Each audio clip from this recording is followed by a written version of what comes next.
మంచి స్నేహం. హాయ్ పిల్లలు! ఈరోజు మనం ఈ వీడియోలో మంచి స్నేహం కథ గురించి తెలుసుకుందాం. అనగనగా ఒక ఊరిలో ఒకప్పుడు ఒక చెట్టు మీద ఒక పావురం నివాసం ఉండేది. దానికి ఒక కోడిపుంజుకి మంచి స్నేహం. ఆ కోడిపుంజు దగ్గరలోని పూల తోటలో ఉండేది.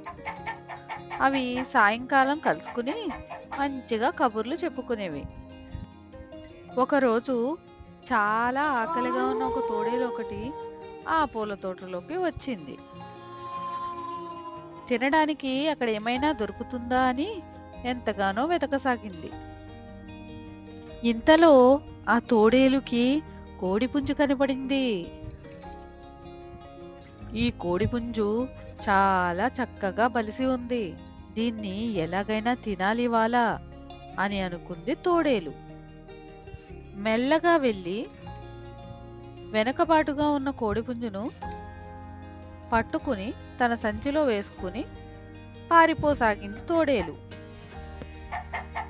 సంచిలో ఉన్న కోడి అరుస్తూనే ఉంది.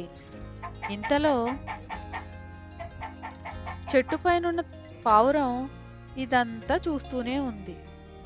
జరిగిందంతా గమనిస్తూనే ఉంది. ఎలాగైనా తన స్నేహితురాల్ని కాపాడాలని అనుకుంది. వెంటనే ఒక ఉపాయం ఆలోచించింది పావురం. వెంటనే తోడేలు కన్నా ముందుగానే ఎగిరి వెళ్ళి అది వెళ్ళే దారిలో చచ్చిన దానిలా పడుకుని ఉంది. దారిలో పడి ఉన్న పావురాన్ని తోడేలు చూసింది. చేతిలో ఉన్న సంచిని క్రింద పెట్టి ఆ పావురాన్ని చూసి ఇలా అనుకుంటుంది. ఆహా, ఏమి నా భాగ్యము! ఈరోజు ఒక కోడి ఒక పావురం నాకు దొరికాయి. ఇవాళ మంచి విందు భోజనం చేస్తాను అని అనుకుని చాలా సంబరపడింది. పావురాన్ని తీద్దామని దాని దగ్గరకు వెళ్ళగా ఇదే సరైన సమయం అనుకుని కోడిపుంజు సంచిలో నుండి బయటకు వచ్చి ఆ సంచిలో ఒక బండరాయిని పెట్టి పారిపోయింది. దాని పక్కనే ఉన్న ఒక పొదలో దాక్కుని చూస్తుంది. తోడేలు కింద పడి ఉన్న పావురం దగ్గరికి వెళ్ళి పావురాన్ని పైకి తీద్దామని ప్రయత్నించింది. ఇంతలో పావురం వెంటనే తుర్రుమని ఎగిరిపోయింది. అయ్యో, ఎంత మోసం చేశావు పావురం నువ్వు అని అనుకుంటూ సంచిని తీసుకుని తన ఇంటికి చేరింది. ఇక ఈ రోజుకు ఇదే మన ఆహారం అనుకుంటూ సంచి తెరిచి చూసింది. వెంటనే తోడేలు గుండె గుబేలుమన్నది. సంచిలో కోడిపుంజు లేదు గాని ఒక రాయి ఉన్నది. సంచిలో ఉన్న కోడిపుంజు రాయిగా ఎలా మారిందబ్బా అని అనుకుంటూ తోడేలు ఏడుస్తూ కూర్చున్నది. తోడేలు తరువాత కోడి పావురం ఒక చోట కలుసుకుని కూర్చొని తోడేలు తెలివి తక్కువతనం తలుచుకుని నవ్వుకున్నాయి. చూసారా పిల్లలు, ఈ కథలోని నీతి ఏంటంటే అత్యాశ అవమానాల పాలు చేస్తుంది.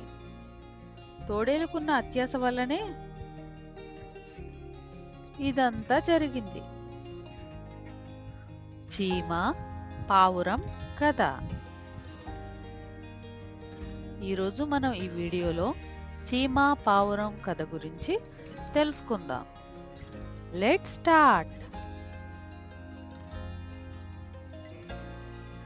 అనగనగా ఒక అడవిలో ఒక నది ప్రవహిస్తూ ఉన్నది. ఆ నది ఒడ్డున ఒక మర్రి చెట్టు ఉన్నది. అదే చెట్టు మీద ఒక చీమ నివసిస్తూ ఉండేది. ఒకరోజు చీమ నదిపై నుండి చెట్టు మీద కూర్చుని కిందికి చూస్తూ ఉండగా గాలికి చెట్టుపై నుండి నదిలో పడిపోయింది. అది చాలా భయపడింది. ప్రాణభయంతో అరవడం మొదలుపెట్టింది.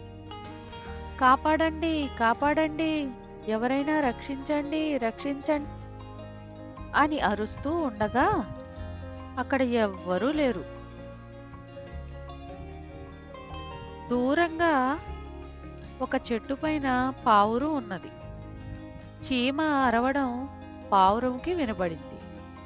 దానితో వెంటనే పావురం చటుక్కున ఒక ఆకు తెంచి పైనుండి చీమ ముందు పడేసింది. వెంటనే చీమ ఆకు మీదుగా ఎక్కి అదే ఆకు మీదుగా ప్రయాణించి తన ప్రాణాలు దక్కించుకుంది. ఒడ్డుకు చేరుకున్న తర్వాత చీమ పావురంకి కృతజ్ఞతలు చెప్పింది. కొంతకాలం తర్వాత ఒక వేటగాడు వేట కోసం అడవికి వచ్చాడు. చెట్టు మీదున్న పావురాన్ని చూశాడు. ఆహా, ఈ పావురం ఎంతో బాగున్నది అనుకుని ఇంతలో బాణం ఎక్కుపెట్టాడు. ఇంతలో చీమ వేటగాడిని చూసింది. వెంటనే తనను రక్షించిన పావురాన్ని ఎలాగైనా కాపాడాలని పరుగు పరుగున వెళ్ళి వేటగాడి దగ్గరకు వెళ్ళి వేటగాడి పాదాల దగ్గర నిలబడి పాదాన్ని చటుక్కున కుట్టింది. దానితో వేటగాడి గురి తప్పి పావురం పక్కనే ఉన్న కొమ్మకు బాణం వచ్చి తగిలింది. అది చూసిన పావురం వెంటనే తప్పించుకుని ఎగిరిపోయింది. తరువాత పావురం చీమకు కృతజ్ఞతలు తెలిపింది. దానికి ఉపకారానికి ఉపకారం చేశానని వినయంగా పావురానికి చెప్పింది చీమ. చూసారా పిల్లలు, మనం చేసే ఉపకారం ఎప్పటికీ ఊరకనే పోదు. Thank you for watching, children. Please like and subscribe this channel.